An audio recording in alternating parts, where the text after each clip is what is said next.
welcome back to the Metal Teddy Bear Experience here in 90.3 WMSC. It's 8 o'clock, and I have a very special guest on the line. I have Emily Highfield, the vocalist of Suldusk. What's up? How are you doing? How are you, Chris? I'm well. I'm pretty good. Just cranking out some tunes here, just listening to some Allegiant and, of course, your music as well. I'm glad to have you on to talk about your upcoming release, Lunar Fall, which comes out in 2 weeks. So thank you for joining us tonight. Thanks for having me. And for anyone who doesn't know, she is calling in all the way from Australia right now. So you said Oh, it's early in the morning, right? way down south. Yeah, that's pretty cool. I only done a couple of interviews with people in Australia, and they've been like really late, like because we're a complete hour difference. You know the band Breach of Silence by any chance? No, is that more metalcore kind of thing? Yes, yeah, they're more metalcore. Actually, the- I just wanted to ask, what's the metal scene like in Australia? I'm kind of curious about that. Very, very healthy, Chris. It's very healthy. That's why I probably don't know that band because there are so many scenes here. It's pretty ridiculous and wonderful. And yeah, there are so many subgenres of metal, as you know, and they're all thriving. So yeah, Melbourne, especially where I am, like way down south, it's very much a music city. So yeah, very lucky. Yeah, I mean, you guys crank out bands like crazy. So that's why I was kind of curious, and I feel like every band I talk to is very different. Like you guys have that like black metal folk, Soldos and folk right there. It's a Um, bit. yeah, I mean, the band name works perfectly with your type of sound, and then you have bands like 12 Foot Ninja coming out of there too, which are really awesome dudes.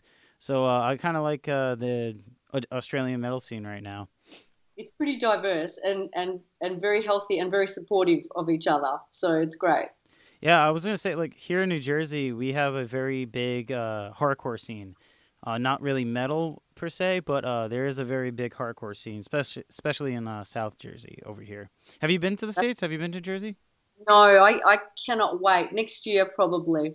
Oh, Yeah, awesome. there's a festival I want to play and sort of working towards that. So hopefully, but that's in Colorado. So that's not that close to Oh where yeah, you are. yeah, on the other side of the coast. But it's still cool that you get to come to the states, and that'll be probably supporting your brand new album, Lunar Fall, which comes out April 12th. So right around the corner. If you want, we could start talking about the record, and I actually want to get more into like the concept behind the record and like the writing, the style of it. Sure, sure. Are you a musician yourself? I mean, I dabble in guitar. I play some riffs. I'm not good. Yeah, that's what they all say. Yeah, I mean, I can play some chords. I'm good at power chords, bars and stuff like that. But I'm not that great. But unlike you guys are very talented. You guys really shred and really know how to change it up, like your acoustic melodies. And then you guys go black metal too. Your screams are pretty sick. But what was like the concept behind this record?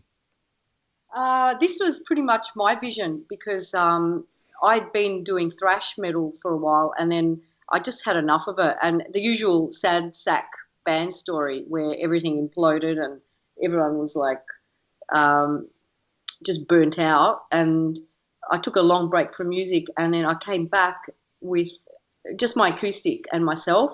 I was a vocalist in the thrash band, trying to emulate Arch Enemy, doing that sort of thing.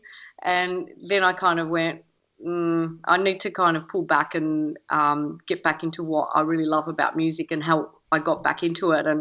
And one of the great loves was Agarlock, and they kind of inspired me, even though they'd broken up. Just as I was really, really getting into them, they broke up, and I just went into their back catalogue and really immersed myself in that soundscape and thought, wow, I've always played acoustic. I've always loved atmospheric stuff and I've always loved metal and let's just see what happens. And that's kind of how it happened. And it's essentially a one woman project. I got session musicians to help me with the recording and I got the right producer as well, which in my humble opinion, he was the right person because he played in a doom band called The Eternal and they're very sort of European doom and yeah, he just understood the aesthetic. So it was really fantastic, and he knew the right session musicians to get in as well. So we nutted it out together, and yeah, it was more of a studio project initially. Okay. I actually didn't know this was more of a solo project because when you look up like your what do you call it, like your band and stuff like that, there's a lot of members listed. But you said there's session musicians. Yeah, they're all session musicians, Uh, but I have an acoustic ensemble that I've been gigging with, and we've been doing some fantastic support. And mind you, Chris, this is as an acoustic ensemble, right? So we're, two acoustics, a cello, and a tribal drum. And that was it. And we did support for Zeal and Ardo. We did support for Anal Nathrak, and oh we've god. done. Yeah, Lindsay Schoolcraft came out, or we opened for her, and it's been an absolute blast. But it's time to kind of get the reproduction of the album sorted now. So we've got two electrics and one acoustic, and we're just figuring it all out, and a full kit and everything. So yeah, elevating it.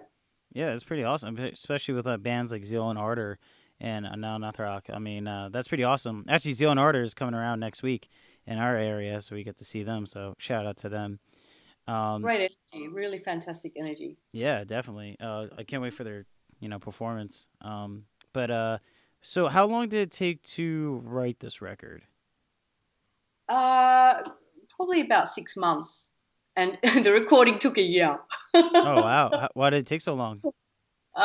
There's a lot of stalling going on, and the producer had a few issues he had to sort out with his studio, and it was definitely close to from the point of tracking, like click tracks to rehearse to until the final vocals were done. It was, yeah, nearly a year. It just took forever.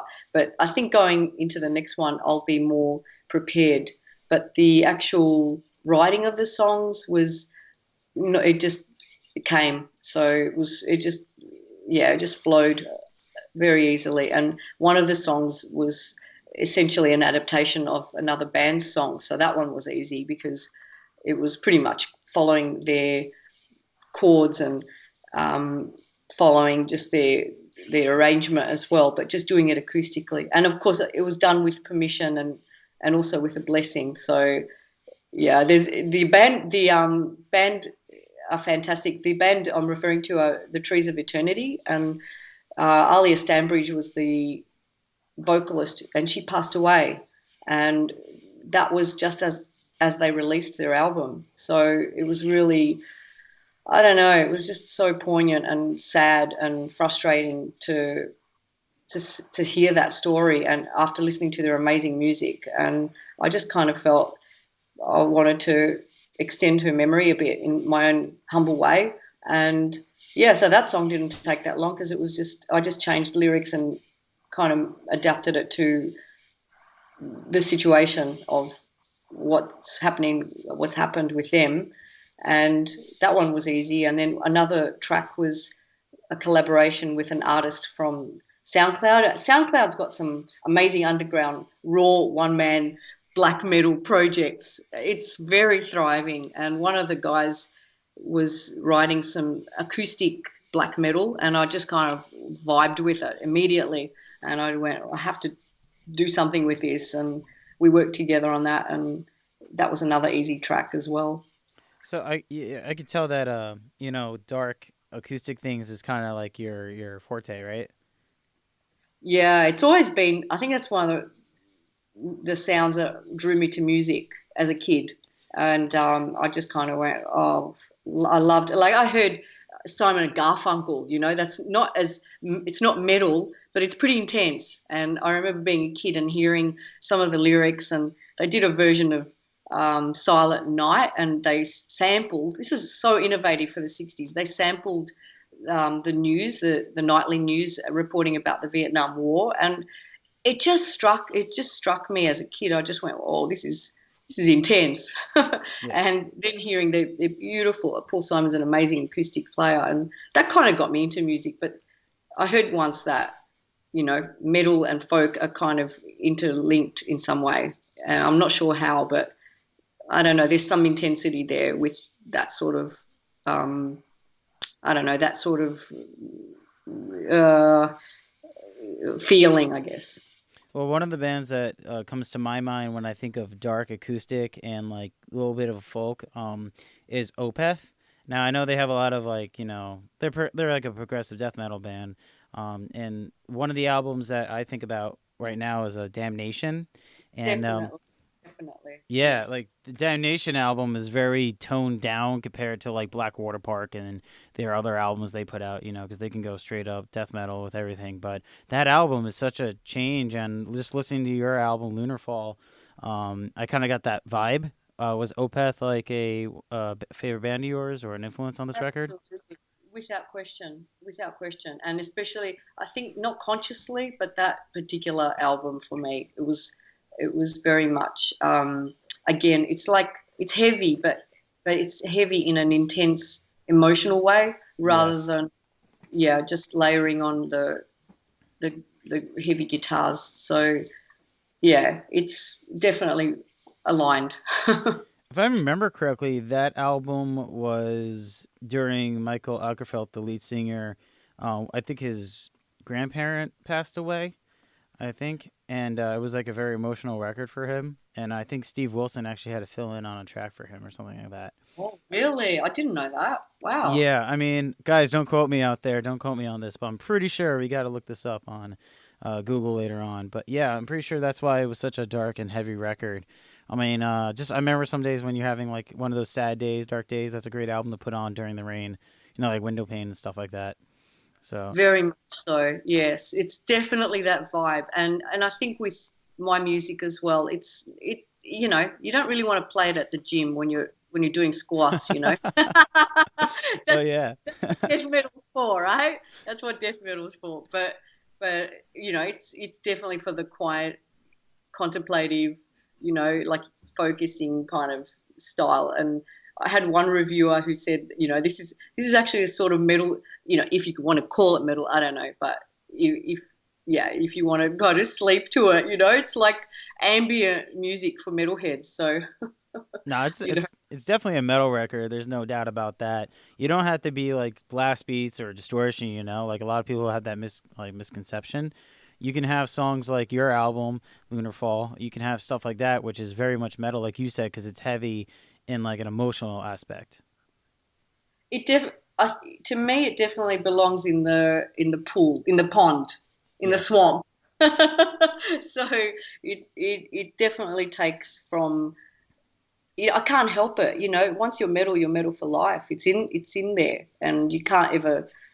I don't know, the real metalheads. You can't shake it. It doesn't matter what age or stage you're at. It's Right? always there, It's not a and phase like a lot of people think it is. definitely.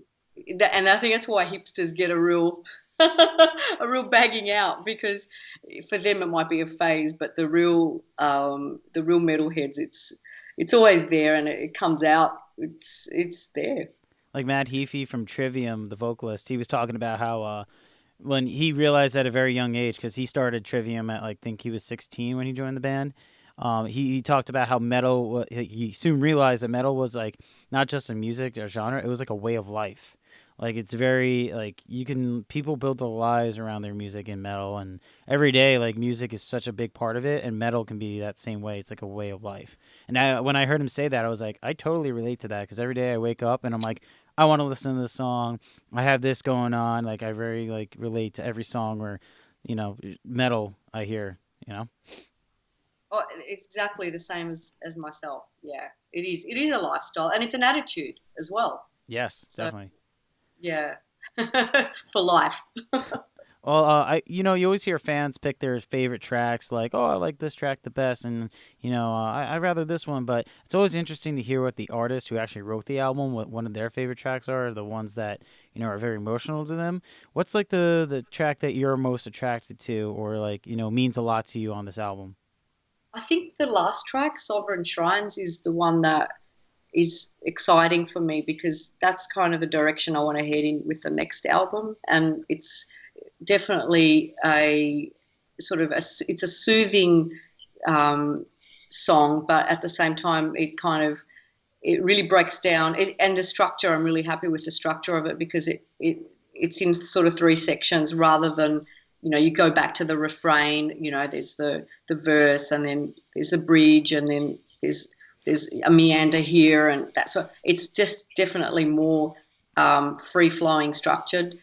And I love the meaning behind it. It always makes me feel better to play it live. I love it because I get to bring out the witch voice and, that going from the kind of, there's the female archetypes of the maiden, the mother, and the crone, and I dig getting into all of those kind of mindsets, and I get to play with the crone a bit at the end because she's the one that's standing on the mountain, and having a bit of a say about, no matter what's thrown at you, no matter what rubbish is given to you, you can still have there's a part of you that's untouchable. So that's kind of the theme. So you basically saved the best track for last because that's the 10th track on the album. And there are some blast beats at the end too. Well, that's a way to end the album, right? On blast beats. You can't go wrong there. That's how it ends. It's a fade out blast beat. So it just, I don't know, lifts my heart and spirit. So I hope it does the same for others. Is that a track that you're planning to play live or that you already are playing live? Yeah, we've been playing that live, but I can't wait to play it. We've been playing everything acoustically. Oh, it's been so much fun, but you just cannot hide when you do things acoustically. It's there, and even at one gig where the cellist was unwell, she was hospitalised. It was an emergency, and she couldn't play at a fairly major gig that we had. And so it was just three of us, and it was even less hiding. But we carried on and we did the best we could. But now with having like a full, like I think there'll be 6 people on stage. So that's kind of, it's going to be very immersive and very full. And I can't wait for that particular track because it really lifts at the end. And yeah, playing those bar chords on an acoustic just doesn't cut it anymore. It's time to bring out the big rigs. For anyone tuning in right now, you're listening to 90.3 WMSC Upper Montclair, the Metal Teddy Bear Experience with your host, Chris, and special guest on the line, Emily Highfield, the vocalist of Suldusk. So during my show, I asked 3 random silly questions. Are you ready to partake in that? Oh, here we go. Stream of consciousness. Oh, dear. Go for it. All right, question number 1. This one was pretty easy, I would think. What is the weirdest thing you've seen in someone's home? I definitely have an answer for that. I saw a throne from, like, somebody's imported it from Germany or something, and it was a medieval throne that they saw. Game of Thrones? It looks like that. I actually want to borrow it for a photo shoot. It is incredible, but yeah, I don't know. It's pretty spooky looking. Oh, that'd be actually really sick for a photo shoot. I love those kind of like, especially with your type of music, that would fit perfectly. Yeah, and it was just sitting there, and it's just a normal home, and then there's this medieval throne just sitting there. And I'm like, that's random, but awesome. How great must that be watching like Office reruns in your like Game of Thrones chair? Awesome. Yeah, I have to borrow it, but he's a bit precious about his throne. Of course. Question number 2. What sport would be great if alcohol was included? Have you ever seen Australian rules football? No. It's a very, very peculiar game. Alcohol is usually included, but for the spectators, always for the spectators. But to see the football players trying to bounce around this very awkward ball, I'm definitely not into sports, but yeah, that would be very funny. Stumbling over themselves, probably couldn't even catch it. It was probably just pass out on the. You can't bounce this ball. It's just the weirdest geometrical configuration. I just doesn't make sense to me. But anyway, I'll probably have to look that up. Yeah, it's Aussie rules. It's called. It's crazy. Question number 3, the final question. What's a funny tour story that you can share? Uh, funny one. Or it's Oh. a story that you want to. It doesn't have to be necessarily that funny, but it'd be a story, a tour story that you like to share. We opened for a band. They're very, very black metal. And you can't get more black metal than Christ Dismembered, right? That's their name. Yeah, really. Wow. so so we played for with Christ Dismembered, and they've got the corpse paint on, and they're quite intense and full on. And then they jump off stage, and we have a bit of a laugh. And one of them's like, "Oh, do you want to try? I've got one of my mum's. My mum makes homemade barbecue sauce. It's Christ Dismembered barbecue sauce. Would you like to have one, Em?" He said to me, and I had to take a picture of him in his corpse paint, and he's spruiking his mum's Christ Dismembered barbecue sauce. So, yeah, that was very memorable. It's like, oh, what kind of barbecue sauce? We got Heinz, we got Sweet Baby Ray's, and it's like, no, we got Christ Dismembered barbecue sauce. It's like, my God. He's got the little sticker on there, and he's branded it and everything. Oh man. But that was just I love those sort of characters you meet in the scene.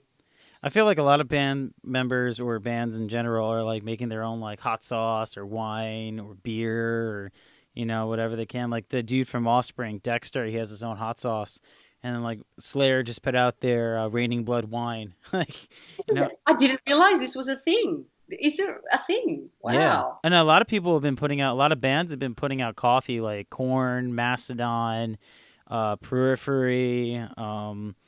Dave Ellison, he put out coffee. A lot of bands are. That's what they're doing now. I feel like a lot of metalheads love coffee. So, cage of the It's market. a it's a true thing. It's a true thing. Yeah, there you Yes. go. I take my coffee black, the blackest one, Yeah.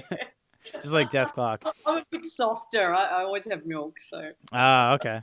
you Oh, guys call it cream, right? You call it cream. well, yeah, either or. I usually like mine. I take either. I'm not that picky. As long as I get coffee in my hands, I'm fine. Yeah. Same. So that was the random silly question segment. Thank you for participating in that. So do you guys have any touring plans? I know you have some shows in Australia. Are you guys planning on coming over to the States anytime soon? I would love to play Fire in the Mountains in Colorado. Why? I think it's Wyoming actually. And next year, that's kind of my goal in regard to the US. So if we could play at that festival, it'll be a bucket list thing, I guess. So hopefully that happens. But yeah, Europe as well. There's a couple of places there that we'll probably head to. But at this stage, it's a very new project, and you have to kind of wait. I think. Of course, yeah, that makes sense. I mean, going to the States here is always a hassle. I hear a lot of bands from overseas saying that. There's one band, Novelist. They're from France, and they've been out for almost 7 years now, and they finally first came to the States to do a tour. It takes them a while. It takes to come over. I heard there's a lot. It's a lot of money, a lot of passports, visas, and it's a lot.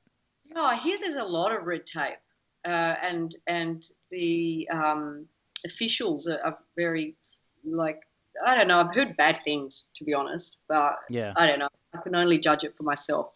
If the time comes, when the time comes. There was one band actually complaining about even going back and forth from Canada because a lot of bands they'll play up north. They'll go to like Buffalo area, Rochester, and New York, and then they'll go to like Toronto or Montreal. Like they'll hit those markets, and Yeah. they've been stopping that now because it's been a hassle to get their van, like the taxes and everything, and just getting over the border is like a little bit of a hassle now. So it's unfortunate to hear that. It is. It really is because I've noticed just with Bandcamp sales, a lot of the sales are from the US. So the album's not even out yet, but there's a lot of pre-orders from the US, and I'm thinking it would be great. And I have a lot of people asking me, "Come on over," and I'm like, I would love to, but if it just, it's a bit perturbing to actually hear all those problems because I don't know. Have you been watching The Handmaid's Tale? Because I don't know. It's a very it's a bit scary what's happening to you guys at the moment with Trump. I Yeah. don't know. Yeah, there's a lot going on here, but hopefully it gets better throughout the years. That's what you hope for. You hope for positive change. That's right. Well, thank you for taking the time out, to talk about your brand new album, upcoming album, Lunar Fall, April 12th. It comes out. Check out the singles on Bandcamp, and thanks again for taking the time out Thanks to so talk to much, us. Chris. Thanks so much.